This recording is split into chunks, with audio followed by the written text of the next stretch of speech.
नमस्कार, मैं हूं मदन सिंह और आप देख रहे हैं न्यूज बायस्कोप। झारखंड में 7वीं जेपीएससी को लेकर के विवाद लगातार बढ़ता जा रहा है। सरकार की तरफ से पूरे 7वीं जेपीएससी की परीक्षा को क्लीन चिट दे करके मुख्य परीक्षा लेने की तिथि भी घोषित कर दी गई आयोग के द्वारा। वहीं अब सत्ता पक्ष के ही पूर्व विधायक यानी कि जेएमएम के पूर्व विधायक अमित महतो ने अब जेपीएससी पर सवाल खड़े किए हैं और उनका आरोप है कि सबसे भ्रष्ट आयोग में से एक है जेपीएससी और पूरी प्रक्रिया को रद्द करके फिर से एक बार एग्जाम लेना चाहिए। वहीं सत्ता पक्ष के तरफ से लगातार बीजेपी पर आरोप लग रहा था कि जेपीएससी में कोई गड़बड़ी नहीं हुई है, सिर्फ बीजेपी इसको तुल दे रही है। इस वक्त हमारे साथ मौजूद हैं बीजेपी के प्रवक्ता प्रतुल सहदेव जी। उनसे ही जानते हैं। प्रतुल जी, जिस तरह से आरोप लग रहे थे, छात्र जब विरोध कर रहे थे, प्रदर्शन कर रहे थे कि बीजेपी इस मामले को झूठ में तूल दे रही है, ऐसा कोई गड़बड़ी नहीं हुई है, इसको आप किस रूप में देखते हैं जब जिस तरह से अब अमित यादव ने, जेएमएम के पूर्व विधायक ने बात को रखा है? देखिए, आपने बिल्कुल सही कहा। शुरुआत में जब हम लोगों ने इस मुद्दे को उठाया था, सबसे पहले मैंने ही ट्वीट करके सरकार का ध्यान आकर्षित किया था। रोल नंबर सीरियल वाइज जो था वो उनको दिखाया था कि कैसे एक ही कमरे में बैठे हुए सारे लोग पास कर गए। उसके बाद दूसरे दिन ये मीडिया में भी आया। उस समय भारतीय जनता पार्टी बहुत आक्रामक थी और आज भी है इस मुद्दे पे कि ये कैसे संभव है कि एक रोल नंबर के पास कर दिया गया सारे छात्रों को। गवर्नर ने तलब किया था अमिताभ चौधरी जेपीएससी के चेयरमैन को इस मुद्दे पे, और जेपीएससी ने जो जवाब लिखा था अपने वेबसाइट पे कि इतने सारे छात्र जो क्रमवार पास हो गए हैं वो सिर्फ अपरिहार्य कारण से, अपरिहार्य कारण उसने बताया नहीं था। बाद में ये स्पष्ट हुआ कि उनकी जो कॉपीज थी वो गायब हो गई थी। तो पहले पास कर दिया और उसके बाद फेल कर दिया उसी गायब कॉपीज के आधार पे। जब तक हम कह रहे थे इन्हें राजनीति लग रही थी, अब तो ये मामला हाईकोर्ट में भी विचाराधीन है। हाईकोर्ट में जो दो मामले में रोक नहीं लगी है वो अलग अलग क्वेश्चन पेपर के मुद्दे पे थे, लेकिन जेपीएससी के धांधली में जो बड़ा मुद्दा है उस पर हाईकोर्ट को निर्णय लेना है, मुझे लगता है मुख्य परीक्षा के पहले ही। लेकिन अब तो आंदोलनकारी, तेज तरार और सीनियर लीडर जेएमएम के अमित महतो, उन्होंने मोर्चा खोल दिया अपनी सरकार के खिलाफ और कहा है कि जेपीएससी सबसे भ्रष्ट आयोग में। देखिए, कितनी दुर्भाग्यपूर्ण बात है कि माननीय मुख्यमंत्री जी ने जांच के पहले ही आयोग को क्लीन चिट दे दिया। ये कहाँ का न्याय है? जब गड़बड़ियां की बात सामने आ रही है तो नेचुरल जस्टिस ये डिमांड करता है कि आप पूरे मामले की जांच होने दें, उसके बाद क्लीन चिट दें। लेकिन जब उन्होंने क्लीन चिट पहले ही दे दिया तो फिर कौन सी जांच एजेंसी है वो दोषी मानेगी जेपीएससी को, जब राज्य का मुखिया ही कह रहा है कि एग्जामिनेशन में कोई गड़बड़ी नहीं हुई हो?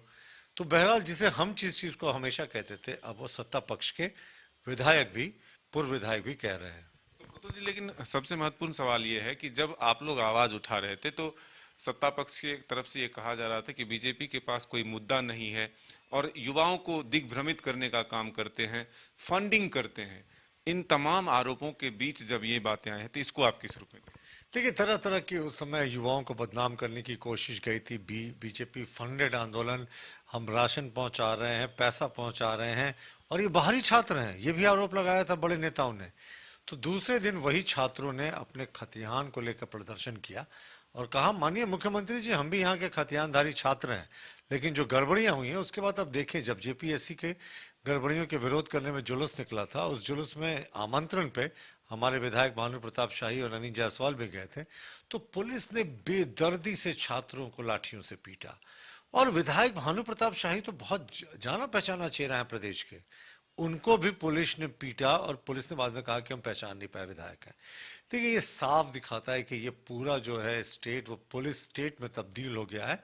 अब आंदोलन और प्रदर्शन करने निकलते हैं, कभी सहायक पुलिसकर्मी निकलते हैं तो उन्हें पीटा जाता है। होमगार्ड के अभ्यर्थी धरना देते हैं तो रात के 2 बजे उनको नक्सलाइट्स की तरह ऑपरेशन जैसे किया जाता है वैसे करके हटा दिया जाता है। जेपीएससी की धांधली का विरोध करने वाले प्रदर्शनकारियों पे लाठियां चलती हैं और मुकदमे दर्ज होते हैं। तो ये साफ दिखा रहा है कि ये सरकार में पूरे तरीके से इनटॉलरेंस है। ये कहते थे जीरो टॉलरेंस है भ्रष्टाचार के प्रति, पर भ्रष्टाचार तो इनके यहाँ शिष्टाचार हो गया है।